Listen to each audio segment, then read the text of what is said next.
everyone, it's Insomnia from UnrealTek again. Today I'm going to show you how to do level of detail mesh setup using whatever programs you want and whatever texturing software you want. I used Blender and Substance Designer to set up these three level of details. We have a base, we have level of detail 1 and level of detail 2. Level of detail 2 uses 512 textures, and level of detail 1 and 0 both share 2K textures. However, the triangle count is substantial. I'm going to show you how to set these meshes up into an LOD system. So with that started, open up Unreal and let's get started. So I started with the first version, which is just a basic, as you can see, 416 triangle mesh. Nice and crisp edges, not any extra geometry that's really needed. And then I went ahead to the high poly with a bevel modifier that made all the edges nice and smooth. It created an error in the back when I fixed it in the front. And then we also have our extremely low poly. It's 100 triangles, and it's got the general silhouette from a distance. You'd never know the difference, but it's extremely decimated. I did this automatically. I didn't spend a lot of time on it. So those are the three models that I created and exported, and I tried to share the UVs for them. Now the UVs, since I did it automatically, weren't able to be shared for the last LOD level. That's why it's got different textures, but I wanted to bring that in because I wanted to show that you don't even you can also change your textures. You don't need to just change your mesh. You can change your textures as well. You can make a more simple texture when you get to a lower LOD level. So how do we create LODs? First of all, you want to import your highest LOD level mesh. So that's this one right here. So LOD 0, LOD 1, LOD 2. And you can see the triangles 100, 416, 44,000. So first of all, you import your LOD 0, your highest LOD, the highest tri count, the highest poly count. And you also assign it the material that has the highest quality, just like you would for a normal mesh like I've got here. And you don't actually need to import the other meshes. Now, I did just to show you a comparison, but you don't need to import them. You only need to import the highest LOD. Then it's as simple as this. I figured this out completely by accident. I've never dealt with LODs or needed to deal with LODs in any of my games for performance reasons, so I've always just used high poly. But I was messing around and I accidentally found this out by accident. It was a total accidental hit.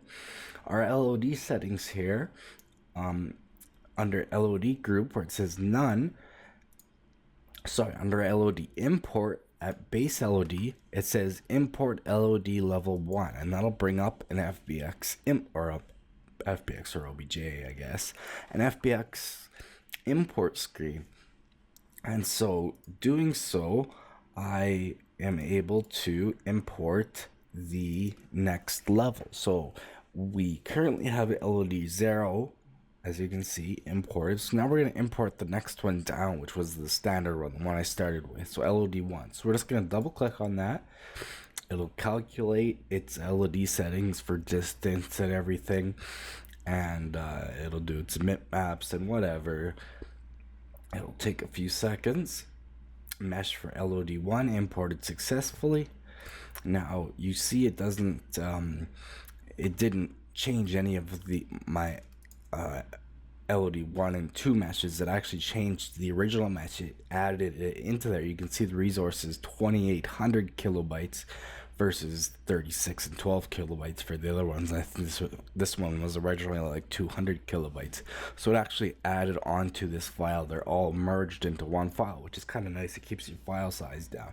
So now you notice we have LOD 1, and you have an auto LOD based on how far out or how close in you are. I would need to change my camera speed to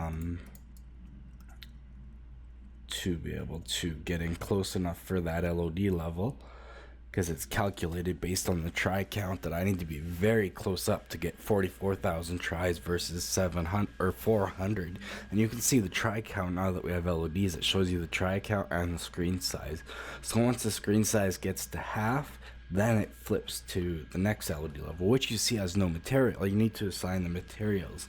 So since I'm sharing the materials for the first two LOD levels, 0 and 1, I'm going to assign that LOD 0 material to it. So now we have LOD 1 right here, and if I zoom in really close, we have LOD. It's extremely hard to do, but we have LOD, there we go, 0, and then if you go back 1. So no, you don't notice the details at that level, but it's a start for sure. And if you want to view them, you can also select them up here in this drop down. You have auto, you have base, which is 0, and level 1. You can see the minor differences in the beveling and such, but it's very, very minor. So if you want to preview them without having to zoom in and out, you can do that. So then there's a bunch of options you can choose, such as what distance it comes at, and if you're gonna recalculate stuff, but stock settings work for 99% of the cases. So now we're gonna LOD import. You can see we can re-import level 1 if we make changes or whatever, but we can now import LOD level 2. So I'm going to do such. I'm going to select my level 2 mesh. That's the 100 poly version. It'll do its thinking again for the distances versus the try count, the poly count, and it should import it. And again, it's importing it all onto this original file. Imported successfully. You'll see this is now slightly higher, 2900 kilobytes. Again, it hasn't imported any extra meshes. And again, you see now that when I'm zoomed out, I can now get the there we go, LOD 0, and then 1 if I'm really touchy with it. LOD 1, you can't see the change, but then we have our LOD level 2 back here because we haven't assigned the material yet. And again, you can see the triangle count right here. We go from 44,000 to 400 to 100. So we're gonna assign our next material, which is the LOD 2 material. So that one's 512 by 512 instead of 2048 by 2048. So now you can see level 2. And if I get in close, I wish there was a frame option in the mesh editor. So we have LOD level 2, level 1, you can see the huge difference, and then base, not a lot of difference. And if we go to auto, you can see it immediately goes to level 1, even that close up. And then when we get back here, it switches it, and you should be able to notice the switch. Maybe not, because it's so small. So this would show up better on larger meshes. This is a very small mesh, 6 by 3 by 18, but